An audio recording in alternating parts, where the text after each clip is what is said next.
नमस्कार मित्रांनो, एनजी अकॅडमीच्या आपल्या यूट्यूब चॅनलमध्ये मी नागनाथ गर्जे तुम्हा सगळ्यांचं मनापासून स्वागत करतो। मित्रांनो, आपण तलाठी भरतीसाठी अतिशय महत्त्वपूर्ण अतिशय इम्पॉर्टंट अशी प्रश्नपत्रिका पाहतो। आजची आपली प्रश्नपत्रिका क्रमांक 82 आहे। यामध्ये तुम्हाला माहिती आहे आपण टीसीएस आणि आयबीपीएस पॅटर्नवर आधारित जीकेच्या प्रश्नांचा समावेश आपण आजच्या आपल्या प्रश्नपत्रिकेमध्ये केलेला आहे। ओके, मग या ठिकाणी पहा, आपण तुमचा जास्त वेळ घेत नाही। आजचा आपला पहिला प्रश्न काय आहे? नाटो जून 2022 मध्ये नाटो सहयोगी आणि भागीदारासह नौदल सराव कुठे झाला आहे? आता काय विचारलंय, नाटोचा जून 2022चा नाटोमधील सहयोगी देश आणि भागीदार देश यांचा नौदल सराव कोठे झालाय असं आपल्याला या ठिकाणी विचारलेलं आहे। मग हा नौदल सराव कोठे झाला मित्रांनो, किंवा कोणत्या समुद्रामध्ये झालेला आहे? तर बाल्टिक समुद्रामध्ये झालेला आहे। कधी झालेला आहे पहा? जून 2022 मध्ये झालेला आहे। कोणाचा सराव आहे? नाटोचे जे सहयोगी देश आहेत आणि भागीदार देश आहेत, हे दोन्ही देश काही त्याच्यामध्ये सहभागी आहेत। म्हणजे असं सुद्धा विचारलं जाऊ शकतं की नाटोच्या नौदल सरावामध्ये कोण कोण सहभागी होतं? तर कोण कोण होतं? नाटोचे सहयोगी देश पण होतात आणि नाटोचे भागीदार देश सुद्धा काय होतात, या नौदल सरावामध्ये सहभागी होतात। त्याच्यानंतर असं सुद्धा विचारलं जाऊ शकतो की अलीकडेच जून 2022 मध्ये नाटोचा बाल्टिक समुद्रामध्ये सराव झाला, तो सराव कोणता होता?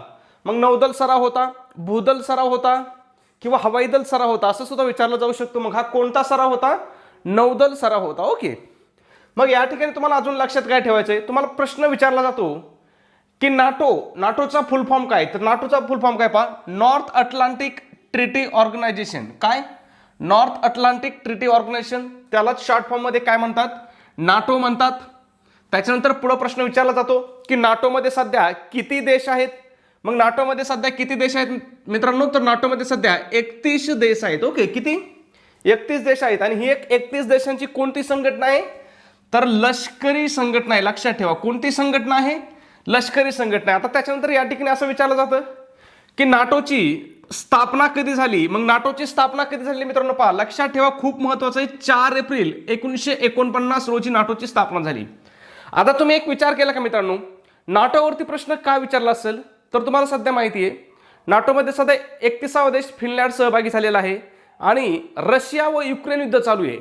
रशिया आणि युक्रेन युद्ध चालू आहे। या दोन देशांमधील युद्धाचा मूळ मुद्दा कोणता आहे? तर त्या युक्रेनला काय करायचं होतं? नाटोमध्ये सहभागी व्हायचं होतं आणि रशियाचा त्याला काय आहे? विरोध आहे। त्याच्यामुळे काही युद्ध पेटलेलं आहे। मग ते कशामुळे चर्चेत आलेले नाटो? तर त्या रशिया व युक्रेन युद्धामुळे चर्चेत आलेली। आता स्थापना कधी झाली? 4 एप्रिल 1949 रोजी झाली। ज्या वेळेस स्थापना झाली त्यावेळेस किती राष्ट्रांनी स्थापना केली? तर त्यावेळेस एकूण 12 राष्ट्रांनी स्थापना केली। आता किती देश सदस्य आहेत? सध्या 31 आहेत। स्थापना झाली त्यावेळेस किती देश होते? 12 देश होते। ओके, मग पुढे विचारलं जातं की नाटोचं मुख्यालय कोणत्या ठिकाणी आहे? तर नाटोचं मुख्यालय कुठं आहे? ब्रुसेल्स या ठिकाणी आहे। ही ब्रुसेल्स काय आहे? बेल्जियमची राजधानी आहे। म्हणजे बेल्जियम मधील ब्रुसेल्स या ठिकाणी काय? नाटोचं मुख्यालय आहे। आता तुम्हाला सांगितलं मी नाटोमध्ये एकूण किती सदस्य आहेत? 31 देश सदस्य आहेत। मग प्रश्न विचारला जातो की नाटोमध्ये सहभागी होणारा सर्वात शेवटचा देश कोणता किंवा 31वा देश कोणता, असं आपल्याला विचारलं जाऊ शकतं। मग 31वा देश कोणता आहे पहा? फिनलँड आहे। आणि फिनलँड कधी सहभागी झालाय? तर 4 एप्रिल रोजी काय झालाय? तो नाटोमध्ये सहभागी झालेला आहे। खूप महत्त्वपूर्ण आहे। तुम्हाला सगळे नाटो काय करायची? नाटो संघटनाच फोकसमध्ये ठेवायची आहे। नाटोची स्थापना कधी झाली? मुख्यालय कुठे आहे? स्थापना किती देशांनी केली आणि सध्या किती देश सदस्य आहेत हे तुम्हाला काय करायचंय? लक्षात ठेवायचं आहे मित्रांनो। तुम्हाला मी हात जोडून विनंती करतो मित्रांनो, वरवरती जर तुम्ही अभ्यास करत असाल, फक्त तुम्ही प्रश्न आणि खाली उत्तर पाहत असाल तर त्याचा काही उपयोग नाही। तुम्ही ज्यावेळेस एखादा प्रश्न पाहता त्यावेळेस तुम्हाला काय करायचंय? त्या प्रश्नाच्या आजूबाजूचे जे 2-4 प्रश्न विचारले जाणार आहेत ह्याचा पण तुम्हाला काय करायचा आहे? अभ्यास करायचा आहे। म्हणजे त्याच्या मुळापर्यंत तुम्हाला जायचं आहे, तेव्हा तुम्हाला परीक्षेमध्ये काय यश मिळू शकतं। ओके, पुढचा प्रश्न काय पहा आपला? प्रश्न क्रमांक 2 आहे पहा, काय विचारलंय? भारताच्या राज्यघटनेनुसार राज्य कार्यकारिणीचे अध्यक्ष कोण असतात? काय? राज्य कार्यकारिणीचे अध्यक्ष कोण असतात असं आपल्याला या ठिकाणी विचारलेलं आहे।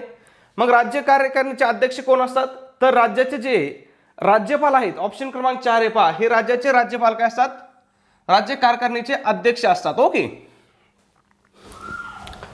या ठिकाणी पहा, पुढे आपल्याला असा प्रश्न विचारला जातो की राज्यघटनेमधील कोणत्या कलमानुसार राज्याचे राज्यपाल असतात किंवा प्रत्येक राज्यासाठी एक राज्यपाल असेल अशी तरतूद राज्यघटनेतील कोणत्या कलमामध्ये असं आपल्याला विचारलं जातं. मग ती कलम 153 मध्ये काय राज्याच्या राज्यपालाची तरतूद आहे. ओके. त्याच्यानंतर आताच आपण प्रश्न पाहिला की राज्यपाल काय असतो, राज्याचा कार्यकारी अधिकारी असतो. मग कोणत्या कलमानुसार राज्यपाल हा राज्याचा कार्यकारी अधिकारी असतो असा आपल्याला प्रश्न विचारला जाऊ शकतो. तर कलम 154 नुसार राज्यपाल हा काय असतो, राज्याचा कार्यकारी अधिकारी असतो. त्याच्यानंतर प्रश्न विचारला जातो की राज्यपालाची नियुक्ती कोणत्या कलमानुसार केली जाते. तर राज्यघटनेतील कलम 155 नुसार राज्यपालाची नियुक्ती केली जाते. त्याच्यानंतर या ठिकाणी असा प्रश्न विचारला जातो की राज्यपालांची नियुक्ती कोण करतात. मग राज्यपालांची नियुक्ती कोणाकडून केली जाते, तर ती राष्ट्रपतीकडून केली जाते. पहा, राष्ट्रपतीकडून सहीनिशी व स्वमुद्रांकित अधिपत्राद्वारे नियुक्त केला जाईल अशी तरतूद काय राज्यघटनेमध्ये आहे. कोणत्या कलमानुसार, कलम 155 नुसार. ओके. त्याच्यानंतर पहा, राज्यपालाचा पदावधी घटनेमध्ये कोणत्या कलमामध्ये देण्यात आलेला आहे असा प्रश्न विचारू शकतात. मग तो घटनेमधील कोणत्या कलमात देण्यात आलेला आहे, तर कलम 156 मध्ये देण्यात आलेला आहे. ओके. मग राज्यपाल पदावरती कुठपर्यंत राहू शकतो, तर राष्ट्रपतीची मर्जी असेपर्यंत. पहा काय, राष्ट्रपतींची मर्जी असेपर्यंत राज्यपाल काय करू शकतो, पद धारण करू शकतो. ओके. पुढचा प्रश्न पाहण्या अगोदर मित्रांनो एक छोटीशी पण अतिशय महत्त्वपूर्ण सूचना.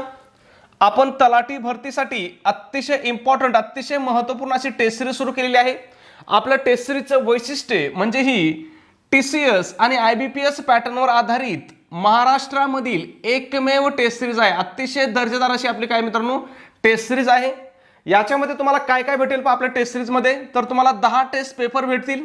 त्याचबरोबर तुम्हाला फ्रीमध्ये तलाठी भरतीच्या 2011 पासून 2022 पर्यंत झालेल्या सर्व प्रश्नपत्रिका भेटतील. आणि या प्रश्नपत्रिका कशा भेटतील मित्रांनो, तर उत्तर पत्रिकेसह म्हणजे आन्सर की सहित तुम्हाला या प्रश्नपत्रिका प्रोव्हाइड केल्या जातील. ओके.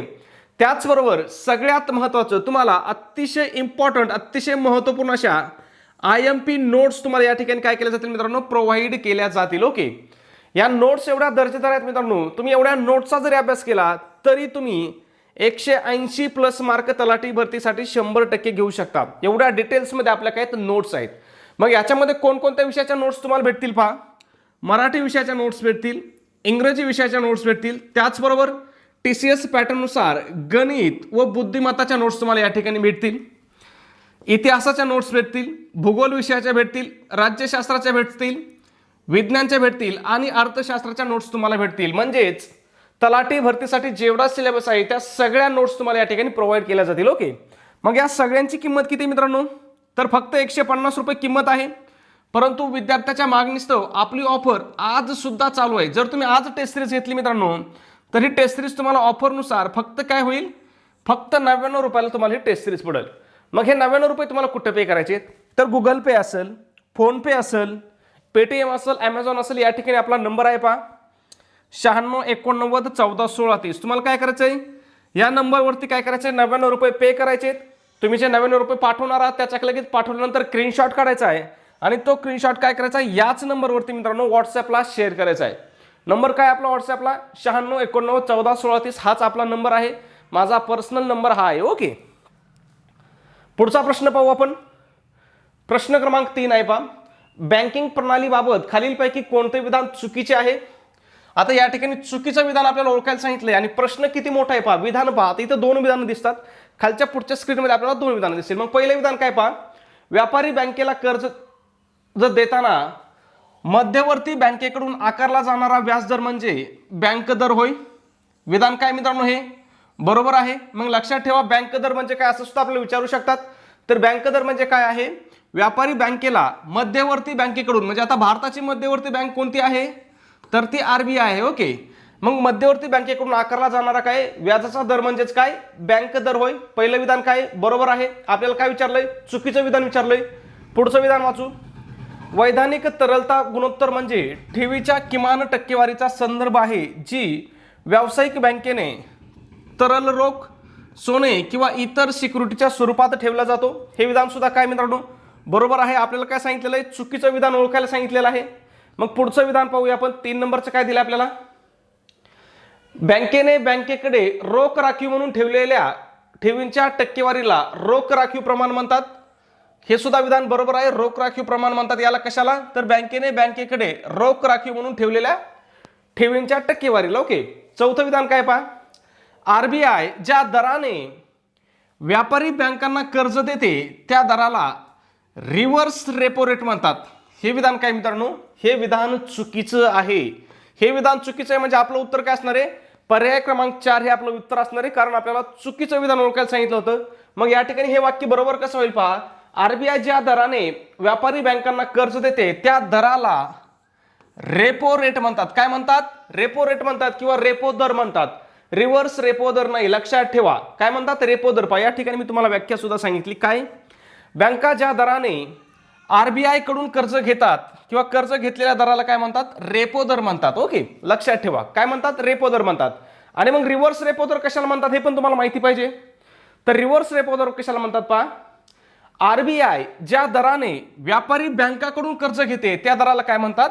रिव्हर्स रेपो दर म्हणतात. मग लक्षात ठेवा, व्यापारी बँकेने, आता व्यापारी बँका कोणत्या आहेत? समजा एसबीआय असेल, सेंट्रल बँक असेल, कॅनरा बँक असेल किंवा ह्या ज्या बाकीच्या इतर बँका आहेत, या बँका आरबीआय कडून जे कर्ज घेतात तो कर्जाचा जो व्याजदर असतो त्याला काय म्हणतात? रेपो दर म्हणतात. आणि रिव्हर्स रेपो दर कशाला म्हणतात? तर आरबीआय कर्ज घेते कोणाकडून? या व्यापारी बँकाकडून, त्याला काय म्हणतात? रिव्हर्स रेपो दर. दोन्ही मधला फरक लक्षात ठेवा, सूक्ष्म फरक आहे. रेपो दर आणि रिव्हर्स रेपो दर, त्यालाच रेपो रेट आणि रिव्हर्स रेपो रेट असं सुद्धा म्हटलं जातं. ओके. त्याचबरोबर या ठिकाणी पहा, जर मंदीचा काळ असेल तर त्याच्यामध्ये काय केलं जातो? रेपो दर कमी केला जातो. त्याचबरोबर महागाई कमी करण्यासाठी सुद्धा काय आरबीआय काय करते? रेपो दर वाढवते. पहा, मग या ठिकाणी प्रश्न आपल्याला विचारला जातो की महागाई कमी करण्यासाठी आरबीआय रेपो दरामध्ये काय करते? घट करते, वाढ करते, तसाच ठेवते? तर काय करते? वाढ करते. आणि जर मंदीचा काळ असेल म्हणजे बाजारपेठेमध्ये मागणी कमी असेल, बेरोजगारीचा दर वाढलेला असेल, त्यावेळेस काय करते? आरबीआय रेपो दर कमी करते. लक्षात ठेवा, याच्यावरती भरपूर वेळेस प्रश्न विचारलेला आहे. ओके. पुढचा प्रश्न पाहू. प्रश्न क्रमांक 4 आहे, 2011च्या जनगणनेनुसार खालीलपैकी कोणत्या जिल्ह्याची लोकसंख्येची घनता किमान आहे? प्रश्न पहा, थोडा आपल्याला फिरून विचारला. त्यांनी काय केलाय? किमान शब्द वापरलाय. तुम्ही पहा, दूरदर्शनवरती जर तुम्ही बातम्या पाहत असाल आणि शेवटला तो हवामान अंदाज सांगितला जातो. पहा, दिवसाची किमान तापमान, कमाल तापमान. मग याच्यावरून तुम्हाला किमान म्हणजे काय लक्षात ठेवायचं? तर किमान म्हणजे काय? कमीत कमी. काय? कमीत कमी. मग सर्वात कमी सुद्धा तुम्ही त्याला असं म्हणू शकता. मग खालीलपैकी कोणत्या जिल्ह्याची लोकसंख्येची घनता सर्वात कमी असं विचारलंय. मग ऑप्शन काय आहेत पहा, वाशिम आहे, सिंधुदुर्ग आहे, गडचिरोली आहे आणि हिंगोली आहे. तर यापैकी गडचिरोली जिल्ह्याची काय घनता महाराष्ट्रामध्ये सर्वात कमी आहे. ती घनता किती आहे हे सुद्धा विचारलं जातं. मग गडचिरोली जिल्ह्याची घनता किती आहे मित्रांनो? तर ती फक्त 74 व्यक्ती पर किलोमीटर एवढी काय गडचिरोली जिल्ह्याची घनता आहे. ओके, लक्षात ठेवायचे. आणि सर्वाधिक घनता कोणत्या ठिकाणची आहे? कोणत्या जिल्ह्याची आहे? तर ती मुंबई शहर या जिल्ह्याची घनता काय मित्रांनो? सर्वात जास्त आहे. मग तुम्हाला सांगितलेलं मी, तुम्हाला जास्त पण लक्षात ठेवायचं आहे आणि कमी पण लक्षात ठेवायचं आहे. ओके. पुढचा प्रश्न काय? 5 नंबरचा जशाचा तसा प्रश्न रिपीट झाला होता. पहा, मार्च 2022 मध्ये मुंबईने म्हणजे मुंबई शहराने डॅश पर्यंत कार्बन उत्सर्जन शून्य करण्यासाठी तपशीलवार फ्रेमवर्क जाहीर केला आहे आणि असे लक्ष्य निर्धारित करणारे दक्षिण आशियातील पहिले शहर ठरले आहे. मग कधीपर्यंत मुंबई कार्बन उत्सर्जन शून्य करणार आहे हे आपल्याला विचारलेलं आहे. तर ते कधीपर्यंत करणार आहे? तर 2050 पर्यंत करणार आहे. म्हणजे एवढं दूरदर्शी लक्ष्य काय केलेलं आहे? मुंबई शहराने ठेवलेलं आहे. या ठिकाणी प्रश्न फिरून आपल्याला असा विचारला जाऊ शकतो की 2050 पर्यंत कार्बन उत्सर्जन शून्य करण्यासाठी तपशीलवार फ्रेमवर्क जाहीर करणारा दक्षिण आशियातील पहिले शहर कोणते किंवा करणारे दक्षिण आशियातील पहिले शहर कोणते असा प्रश्न आपल्याला विचारला जाऊ शकतो. मग दक्षिण आशियामधील पहिलं शहर कोणतं आहे? ते मुंबई शहर आहे. कधीपर्यंत लक्ष्य निर्धारित केलं त्यांनी? 2050 पर्यंत. आणि कशाचं लक्ष्य निर्धारित केलंय? तर कार्बन उत्सर्जन शून्य करण्याचं. लक्षात ठेवा. ओके, कधी केलंय? तर मार्च 2022 मध्ये केले. म्हणजे तुम्हाला एकाच प्रश्नामध्ये काय करायचंय? सर्व अँगलनी तुम्हाला विचार करायचा आहे, सर्व अँगलनी तुम्हाला पडणाऱ्या प्रश्नांची काय करायची? तयारी करायची आहे. ओके. पुढचा प्रश्न आहे 6 नंबर. सिंपल प्रश्न होता. गोदावरी नदी खालीलपैकी कोणत्या जिल्ह्यातून वाहत नाही असं आपल्याला या ठिकाणी विचारलेलं आहे. ऑप्शन काय दिलेत पहा, अहमदनगर, नाशिक, सातारा आणि नांदेड. तर मग गोदावरी कोणत्या जिल्ह्यामधून वाहत नाही? सातारा या जिल्ह्यामधून गोदावरी नदी वाहत नाही. मग तुम्हाला लक्षात ठेवायचं आहे सातारा जिल्ह्यामधून वाहणारे प्रमुख नद्या कोणत्या आहेत? कृष्णा नदी आहे, त्याच्याबरोबर कोणती? कोयना. कृष्णा, कोयना या दोन्ही नद्या काय होतात? साताऱ्यामधून वाहतात. अजून कोणती नदी आहे? वेण्णा. या नद्या, तिन्ही नद्या काय होतात? सातारा जिल्ह्यामध्ये वाहतात. ओके. मग गोदावरी नदी कोणकोणत्या जिल्ह्यामधून वाहते पहा?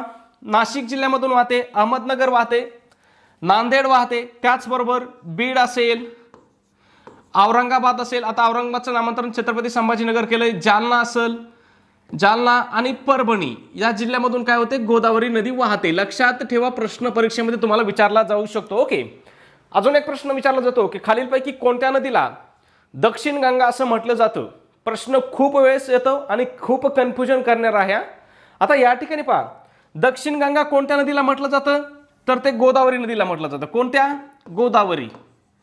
पण अजून एका नदीला दक्षिण गंगा म्हटलं जातं. ती नदी कोणती आहे? तर ती आहे कावेरी नदी. कोणती? कावेरी नदी. या दोन्ही नद्याला काय म्हटलं जातं? दक्षिण गंगा म्हटलं जातं. मग तुम्हाला चारही पर्याय वाचायचे. चारही पर्यायामध्ये जर गोदावरी पर्याय असेल तर तुम्हाला गोदावरी उत्तर लिहायचंय. दक्षिण गंगा म्हणून कावेरी पर्याय असेल तर तुम्हाला कावेरी पर्याय लिहायचंय. आणि जर हे दोन्ही पर्याय असतील, गोदावरी पण पर्याय असेल आणि कावेरी पण पर्याय असेल, तर मात्र तुम्हाला काय लिहायचंय? गोदावरी हे तुम्हाला उत्तर लिहायचं आहे. कोणीच तुमचं उत्तर चुकीचं देऊ शकत नाही, हे मी छाती ठोकून सांगतो. फक्त फरक लक्षात ठेवायचा आहे तुम्हाला. जर दोन्हीचा पर्याय असेल तर काय लिहायचंय? गोदावरी असे लिहायचंय. एक एक पर्याय असेल तर मग जो पर्याय असेल ते लिहून टाकायचं. ओके. मग या ठिकाणी गोदावरी नदीची एकूण लांबी किती आहे हे सुद्धा विचारलं जातं. तर किती आहे? एकूण 1450 किलोमीटर ही गोदावरी नदीची एकूण लांबी आहे. गोदावरी नदीचा उगम कुठे होतो हे सुद्धा विचारलेलं आहे. तर मग नाशिक जवळच्या त्र्यंबकेश्वर या ठिकाणी काय होतं? गोदावरी नदीचा उगम होतो. ओके. आणि गोदावरी नदीचा शेवट कुठं होतं किंवा ती कुठं जाऊन समुद्राला मिळते हे सुद्धा विचारलं जातं. तर ती राजमहेंद्री जवळ कोणत्या समुद्राला जाऊन मिळते पहा? तर बंगालच्या उपसागरास जाऊन मिळते. कोणत्या राज्यामध्ये? तर आंध्र प्रदेश राज्यामध्ये. ओके. लक्षात ठेवायचं, खूप महत्वाचं आहे. कोणत्या दिशेला वाहते ही? साधारणतः आग्नेय दिशेला वाहते किंवा तुम्ही पूर्व दिशेला वाहते असं सुद्धा म्हणू शकता. ओके. म्हणजे या नदीला पूर्ववाहिनी नदी म्हणतात. आग्नेय दिशेला वाहते किंवा पूर्व दिशेला वाहते, दोन्ही म्हणा, काही फरक पडत नाही. ओके. पुढचा प्रश्न काय? 7 नंबर. भारतीय राज्यघटनेच्या डॅश डॅश नुसार राज्य वित्त आयोगाची स्थापना करण्यात आली आहे. काय विचारलंय?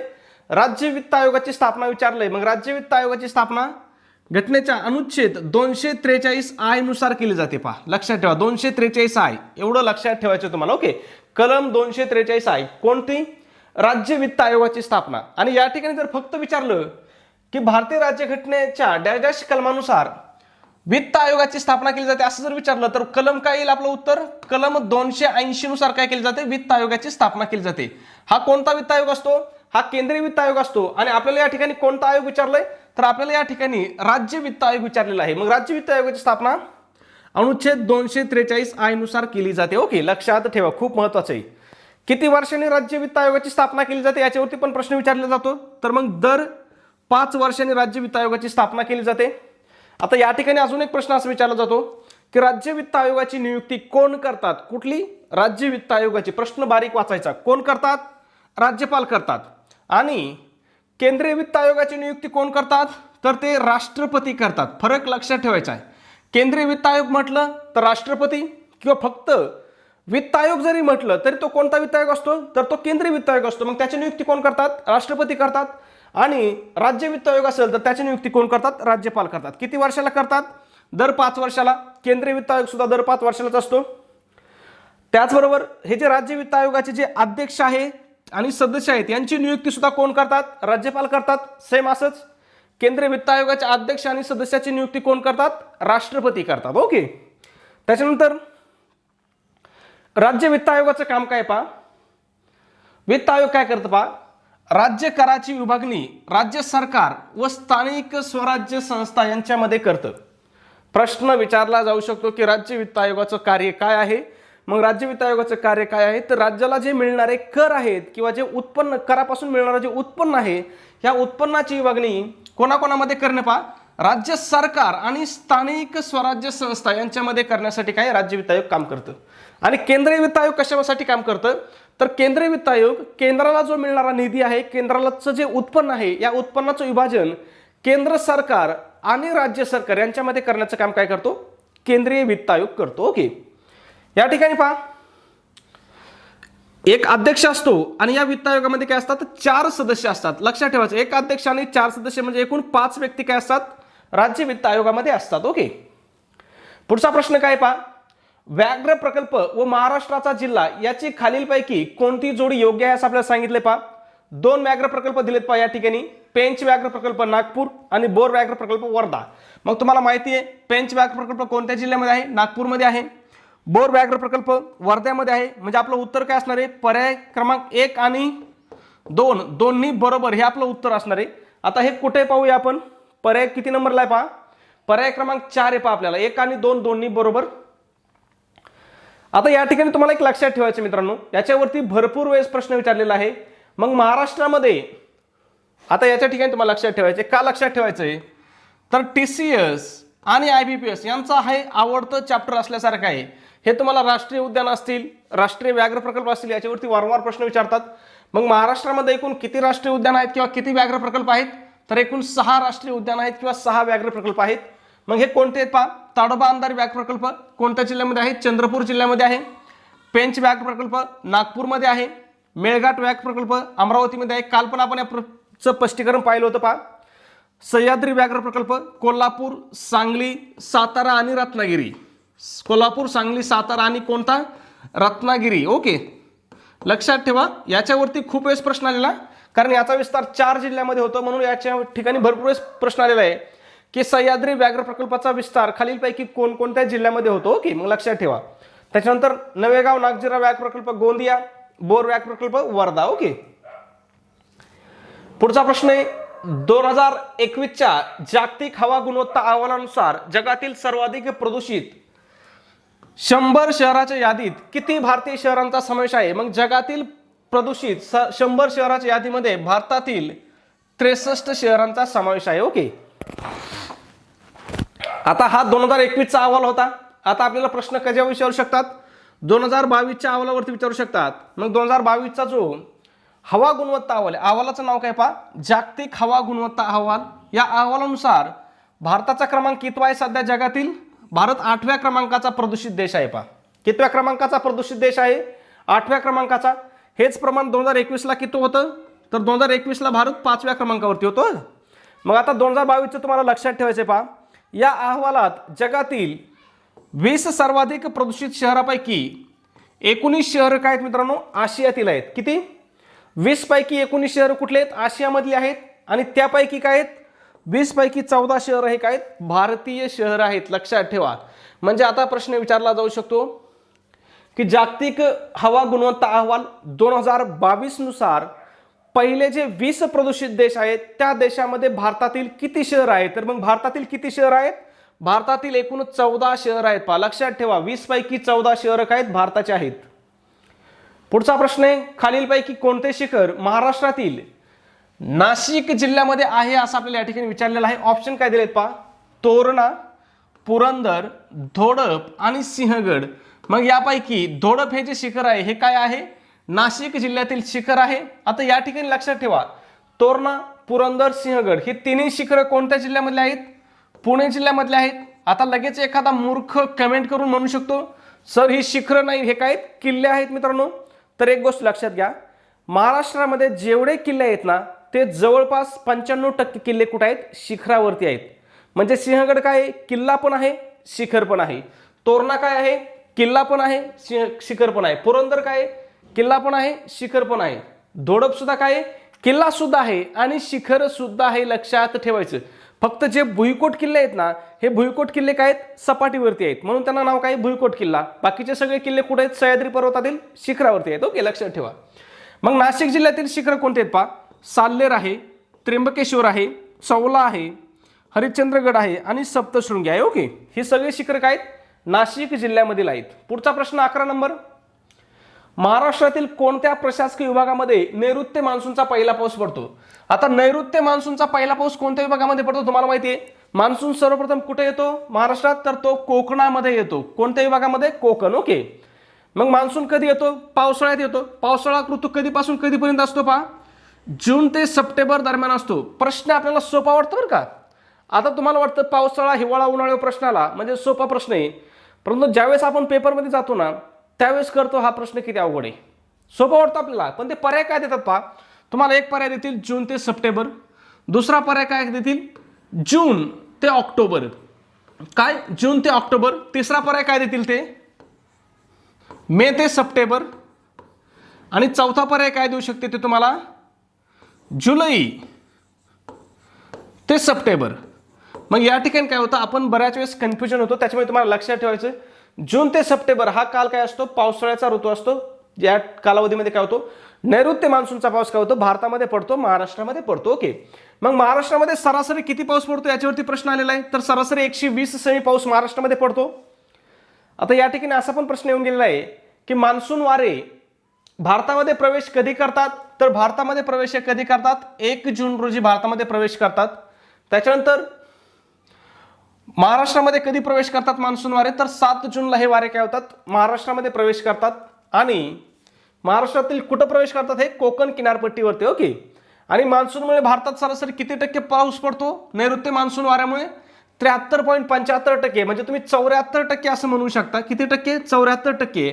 परंतु हेच प्रमाण महाराष्ट्रामध्ये किती आहे पहा. महाराष्ट्रात नैऋत्य मोसमी वाऱ्यापासून किती टक्के पाऊस पडतो, 85% पाऊस महाराष्ट्रामध्ये नैऋत्य मोसमी वाऱ्यापासून पडतो. खूप वेळेस प्रश्न आलेला आहे किती टक्के पाऊस पडतो, 85%. मग उर्वरित जे 15% पाऊस आहे, हा 15% पाऊस महाराष्ट्राला कोणत्या वाऱ्यापासून मिळतो, तर तो ईशान्य मान्सून वाऱ्यापासून. काय, ईशान्य मान्सून वाऱ्यापासून. यालाच आपण काय म्हणतो, परतीचा मान्सून म्हणतो. मग याचा कालावधी कधी असतो पहा, ऑक्टोबर ते जानेवारी दरम्यान. ओके, सरासरी ऑक्टोबर नोव्हेंबर मध्येच पडतो, पण ऑक्टोबर ते जानेवारी दिलेला आहे. ओके, पुढचा प्रश्न आहे 12 नंबर. विरल सुधीरभाई देसाई, विरल सुधीरभाई देसाई ज्यांना global environment and climate action citizen award 2021 ने सन्मानित करण्यात आले होते, ते डॅश डॅश राज्यातील ग्रीन मॅन म्हणून प्रसिद्ध आहेत. मग हे कोणत्या राज्यातील आहेत, तर मित्रांनो हे गुजरात राज्यामधील आहेत. आता या ठिकाणी प्रश्न किती फिरून विचारले जाऊ शकतात पहा.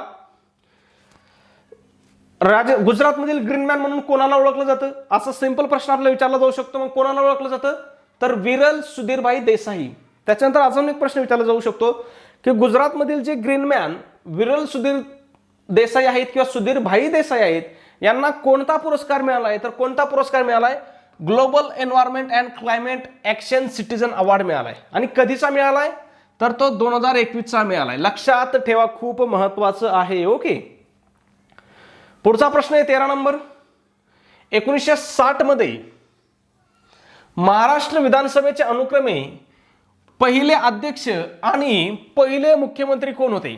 आता या ठिकाणी एक गोष्ट लक्षात घ्या, तुम्हाला जरी अध्यक्ष माहित नसले ना तरी तुम्ही हा प्रश्न सोडवू शकला असता. का सोडवू शकला असता, तर तुम्हाला महाराष्ट्राचे पहिले मुख्यमंत्री कोण होते हे माहित असणार आहे. कोण होते, यशवंतराव चव्हाण. हे काय होते, महाराष्ट्राचे पहिले मुख्यमंत्री होते. मग या ठिकाणी ऑप्शन पाहा, इथं कोण आहेत, वसंतराव फुलसिंग नाईक आहे, परशुराम कृष्णाजी सावंत आहे, यशवंत बळवंतराव चव्हाण आहे, आणि इथं काय वसंतराव फुलसिंग नाईक आहे. म्हणजे यशवंतराव चव्हाण हे ऑप्शन काय एकाच ठिकाणी दिलेलं आहे. मग पर्याय क्रमांक 3 हेच आपलं उत्तर असणार आहे पहा. मग पहिले अध्यक्ष कोण होते, विधानसभेचे अध्यक्ष कोण होते महाराष्ट्राच्या पहिले, तर ते होते सयाजी सिलम. आणि पहिले मुख्यमंत्री कोण होते, हे तर 100% लोकांना माहिती आहे. कोण होते, यशवंतराव चव्हाण होते. ओके, पुढचा प्रश्न आहे 14 नंबर. महाराष्ट्रातील धार्मिक समुदायांच्या लोकसंख्येच्या टक्केवारीच्या वाढत्या क्रमाने खालीलपैकी कोणता क्रम बरोबर आहे असं आपल्याला विचारलेलं आहे. मग वाढत्या क्रमाने सांगितले म्हटल्यावर मग क्रम कोणता आहे पहा, शीख आहेत, त्याच्यानंतर ख्रिश्चन, त्याच्यानंतर जैन, आणि त्याच्यानंतर बौद्ध धर्म. म्हणजे पर्याय क्रमांक 2 हे काय आपलं योग्य उत्तर असणार आहे. मित्रांनो, प्रश्न तुम्हाला अवघड वाटत असतील, आउट ऑफ सिलेबस वाटत असतील, काही हरकत नाही. हे प्रश्न तुम्हाला करावेच लागणार आहेत, तरच तुमचं सिलेक्शन होणार आहेत. का होणार आहेत, तर हे प्रश्न TCSनी परीक्षेमध्ये विचारलेले आहेत. आणि TCS तुम्हाला अशाच पद्धतीचं प्रश्न विचारतं. ते जुने पद्धत सोडा, जुने प्रश्न सोडा, सरळ सरळ येणारे प्रश्न सोडा. काय प्रश्न यायचे, कळसुबाई शिखर कोणत्या जिल्ह्यामध्ये आहे, कळसुबाई शिखराची उंची किती आहे, महाराष्ट्राचा प्रमुख जलविभाजक कोणता आहे, असे प्रश्न यायचे की नाही. ते प्रश्न आता काय करा, विसरून जा. ओके, TCS काय करते, तसे प्रश्न विचारते, पण त्याचं प्रमाण काय अत्यल्प आहे. म्हणजे 25 पैकी तुम्हाला काय होतील, 5 ते 7 प्रश्न अगदी सरळ सरळ बेसिकवरती विचारले जातील, जे की सगळ्या मुलांचे बरोबर असतील. परंतु मग तुम्हाला बाकीचे प्रश्न काय असतील, अशा पद्धतीचे प्रश्न असतील. त्याच्यामुळे तुम्हाला अशा पद्धतीच्या प्रश्नाचा काय करायचा आहे, जास्तीत जास्त सराव करायचा आहे. ओके, पुढचा प्रश्न पाहू. 15 number. Khelo India youth game 2021 चे विजेतेपद कोणत्या राज्याने अंतिम दिवशी 52 सुवर्ण पदकासह जिंकले? तर हे कोणत्या राज्याने जिंकलं होतं, तर हरियाणा राज्याने. लक्षात ठेवायचं, कोणत्या, हरियाणाने. पुढचा प्रश्न आहे 16 नंबर. युनेस्कोने जागतिक वारसा म्हणून मान्यता दिलेले राधानगरी अभयारण्य खालीलपैकी कोणत्या जिल्ह्यामध्ये आहे? राधानगरी अभयारण्य कोणत्या जिल्ह्यामध्ये मित्रांनो? कोल्हापूर जिल्ह्यामध्ये आहे. सगळ्यांना माहिती आहे, कोल्हापूर जिल्ह्यातील एक तालुका सुद्धा आहे राधानगरी. राधानगरी नावाने काय, कोल्हापूर जिल्ह्यामध्ये एक तालुका सुद्धा आहे, हे पण लक्षात ठेवा. त्याचबरोबर राधानगरी जवळच कोणतं अभयारण्य, या ठिकाणी याच्यावरती सुद्धा प्रश्न विचारला जातो, तर हे दाजीपूर अभयारण्य आहे. ओके, त्याचबरोबर राधानगरी हे गाव कोणत्या नदीच्या किनारी आहे पा, तर हे भोगावती नदीच्या किनारी आहे पा. आणि या भोगावती नदीवरती राजर्षी शाहू महाराजांनी काय केलं होतं, एक धरण बांधलं होतं. त्या धरणाला काय म्हणतात, अजूनही राधानगरी धरणच म्हणतात. आणि त्या धरणाच्या जलाशयाला काय म्हणतात, लक्ष्मी सागर म्हणतात. ओके, आणि हे एकूण काय पा, 7 TMCचं धरण आहे. आणि हे भारतातील एकमेव धरण आहे की ज्याला काय आहेत, स्वयंचलित दरवाजे आहेत. मग प्रश्न विचारला जाऊ शकतो की स्वयंचलित दरवाजे असणारं भारतातील एकमेव धरण कोणतं आहे, तर ते धरण आहे राधानगरी धरण. राधानगरी धरण कोणी बांधलं, याच्यावरती सुद्धा प्रश्न विचारला जाऊ शकतो. तर ते कोणी बांधलं होतं, राजर्षी शाहू महाराजांनी बांधलं होतं. राधानगरी धरणाच्या जलाशयाला काय म्हणतात, तर राधानगरी धरणाच्या जलाशयास लक्ष्मी सागर असं म्हणतात. सगळं तुम्हाला लक्षात ठेवायचे. कोणत्या नदीवरती आहे हे पण लक्षात ठेवायचं, भोगावती नदीवरती आहे. ओके, क्षमता किती आहे, 7 TMC आहे. भारतीय राज्यघटनेच्या कोणत्या कलमानुसार महाराष्ट्राचे राज्यपाल महाधिवक्ता यांची नेमणूक करतात? महाधिवक्ताची नेमणूक कलम 165 नुसार केली जाते. प्रश्न रिपीट झालेला आहे. मग या ठिकाणी लक्षात ठेवायचं, महाधिवक्ताची नियुक्ती कोण करतं, राज्यपाल करतो. पदावरती कुठपर्यंत असू शकतो, राज्यपालाची मर्जी असेपर्यंत. काम काय आहे, तर न्यायालयामध्ये राज्य सरकारची बाजू मांडणं हे काय महाधिवक्त्याचं काम आहे. त्याच्यानंतर राज्य विधिमंडळ सदस्यांना जे विशेष अधिकार आहेत ना, हे सर्व विशेष अधिकार काय होतात, महाधिवक्त्यांना मिळतात. फक्त त्यांना एक अधिकार मिळत नाही, तो म्हणजे मतदान करण्याचा अधिकार महाधिवक्त्यांना भेटत नाही. आपली लाईट गेलेली आहे मित्रांनो, काही हरकत नाही. मला वाटतं आपला 17 नंबरचा प्रश्न होता, म्हणजे खाली आपले 2-3च प्रश्न राहिले होते. काही काळजी करू नका, उद्याच्या आपल्या व्हिडिओमध्ये मी ते 3 प्रश्न सगळ्यात सुरुवातीला घेईल. ओके, धन्यवाद मित्रांनो, भेटूया आपण उद्याच्या पुढच्या व्हिडिओमध्ये. तोपर्यंत सर्वांना जय हिंद, जय महाराष्ट्र.